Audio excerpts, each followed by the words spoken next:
I did want to talk about NFTs, I guess, because we kind of have to. We kind of have to. Because that's the last week has been nothing but It's been unbelievable. what you're calling a bubble.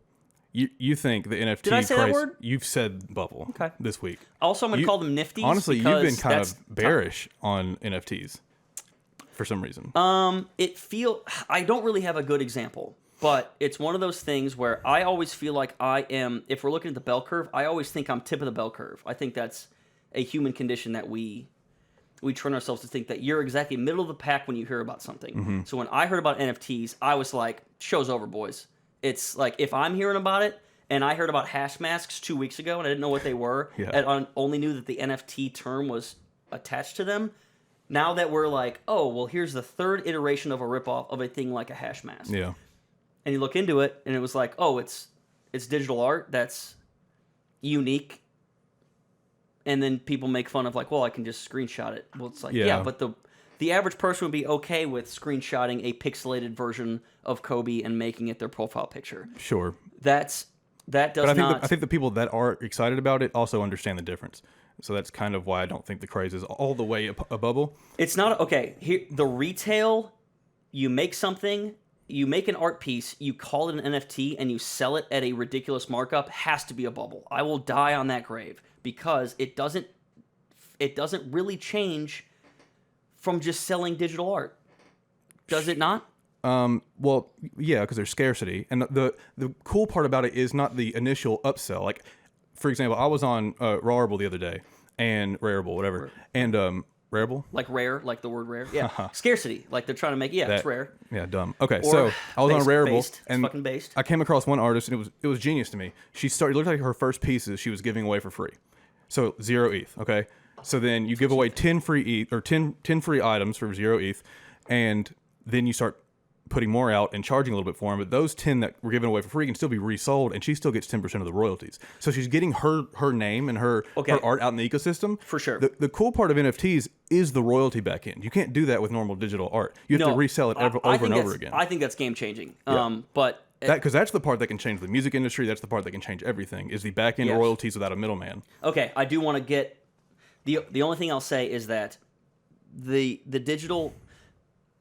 There's a notorious storyline going on in the art community that anything that anybody can do to get art for free, they will do. And I think every artist friend I know has experienced that on some level.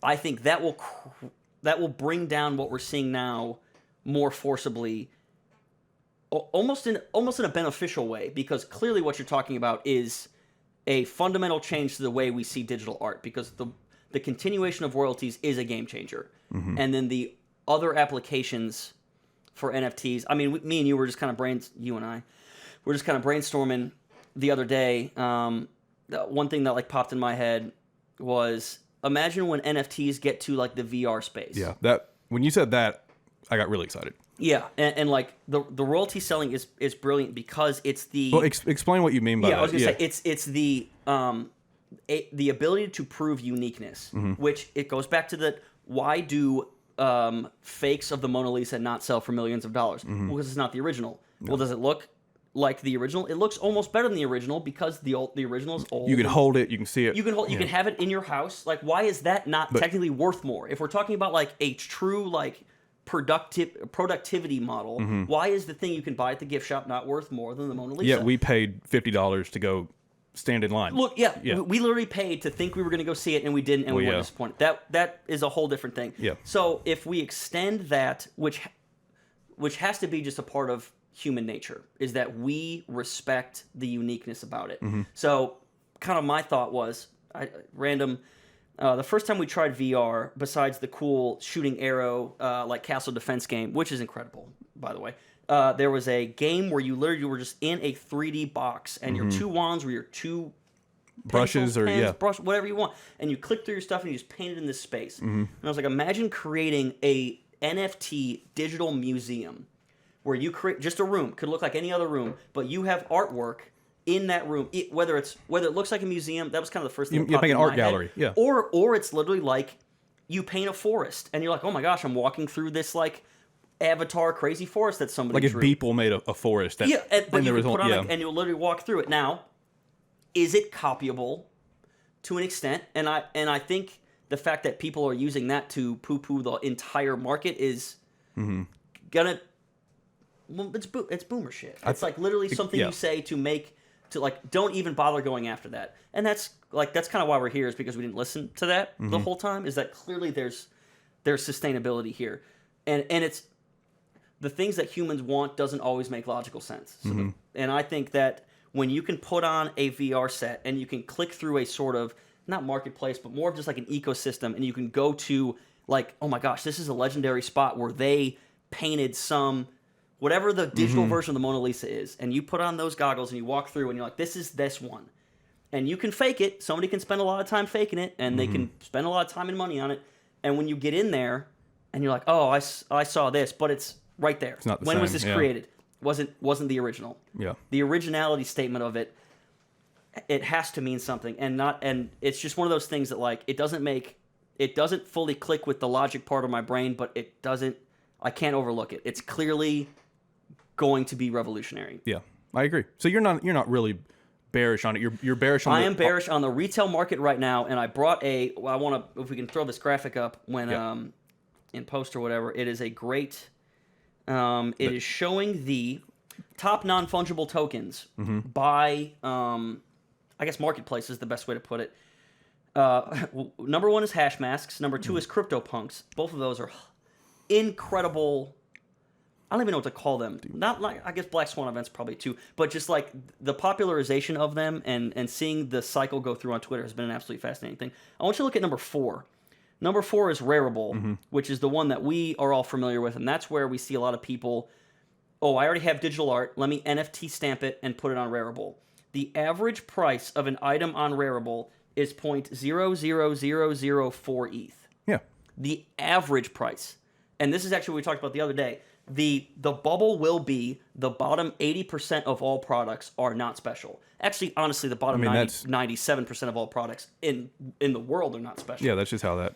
Exactly. So there will be a dilution effect that will, I guess, make people hesitant about the future of it, and that will be the opportunity. For me, I don't like getting in on hype, because then it's the part of me that's like, well, if I miss it, it's not that important. I'm waiting for the dip back down to be like, let's get to the game changing.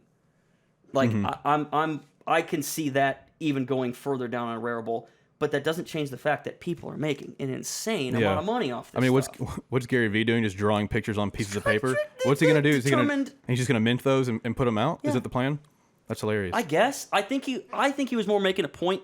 What I love about Gary Vee is that he, as much as a shill as he comes across, he is not trying to like make money and run, because he's made his money. He's authentic. He's like, the genuineness of that dude, I really do respect. That when he believes in something, he's gonna do those type of like clickbaity type things that kind of make some people cringe. But he clearly understands how you get something to market acceptance, which is widespread. And so I love his little trolling about. Yeah, he was drawing just. Was it the kind King Cobra and the determined? Oh, I can't remember the determined one. He was just riffing. I love that. I saw a video. I didn't watch it on YouTube, and the title was Gary Vee's shilling of NFTs could ruin people's lives, or something along those lines. And I didn't watch it, but I was just thinking about it later. It's a terrible title. And I was just like, is he saying that Gary Vee is overhyping this thing that is maybe a bubble and will maybe burst, and people will maybe lose money by buying $14,000 CryptoPunks? Like, is that what he's trying to say? Or because I think Gary's is corny, whatever you can call him, whatever you want. He is genuinely interested and excited about this space, more so than I've ever seen him excited about anything. Agreed. And I think the way Gary Vee thinks is he thinks of himself as a creator. He does not worry himself with the retail side, because if you're going to buy a CryptoPunk, if you're going to be the 5th person to buy a punk, and every single time the price has gone up, if you're left holding the bag, that's your fault. Yeah. Like so we're talking like .com bubble, like basic rug pull scenarios. If we're talking about Gary Vee trying to inspire artists to think about how they could be utilizing NFTs, we're literally talking about life-changing stuff. Yeah. I think he thinks about himself as a creator, and he's empathizing with those people. Yeah. That's why Yeah, I like that. I don't understand. Sure, it's clickbait to make fun of Gary Vee, but it's like it's lowbrow and I don't respect that at all. Yeah, it's almost gotten to the point where like you start out, it's like, oh, you think Gary Vee's cool, and then it's like you start to watch him and you understand, and then like, oh, he's corny for a while, and then you come over that dip, and it's like you start understanding who he is and what he's doing, and it's like, okay, like I don't need to buy into his content like I did 6 years ago, whatever, to get motivated. But it's you see him for who he is, and you understand what he's trying to do, and it's really respectable. Actually, he's genuinely looking out for the little person, and I think he's genuine in his shilling of NFTs for sure. And he is like historically been on the right side of a lot of good trend changes. Man, that dude was on the esports grind. Like, yeah, he just sees that stuff before. So I think I'm just saying it's disingenuous to be the type of person that shits on Gary Vee because he's Gary Vee when clearly he's self-aware enough he knows his power and he's trying to push it forward. Sure. I do think we're going to see a lot of growth in this space, but I don't think it will be the waifus that Kobe just spent multiple millions of dollars on. Well, I don't think Kobe cares. Kobe just wants it. He doesn't. But Kobe, that was did he win hilarious. Did Kobe win the thing from who was he bidding against? Oh no, I don't know. I didn't hear about this. Oh no, you told me about it. Oh, for real? He was bidding against Grimes. He was bidding for something Grimes put out. Was it a Grimes artwork? No, he bid. When I saw him bid, the closest bid was $21,000. He bid $60K, and then I didn't hear anything else about it. And he was tweeting the person he bid against, and he was like, "Fuck you, this is mine." Yeah. And he was obviously just doing it to be funny. But yeah, Kobe doesn't care about the investment side of that. It's just fun. Yeah, I'd be artificially pushing that. He's just having fun. That's the dream. Yeah, why is he still on Twitter, not retired? That's because that's him going to Dave & Buster's. Like that's what. Precisely. His Twitter is our Dave & Buster's. Precisely. So I love that. Yeah. So yeah, NFTs. Yeah, it's just one of those things that I guess I should be less worried about this. I'm normally, I think it's more because I'm thinking about it like I have a 9-to-5 job and I talk to boomers who are all like, oh, that thing's a fad. And I don't like when things are pumped up to be fad-like because older people just like spot it out and they immediately discount it. And this is one of those things that clearly has structure to it, and I don't want it to be just like, I don't want the fact that like, oh, I can literally have a piece of art, mint it, and then I'll make $1 million. That's not the way to think about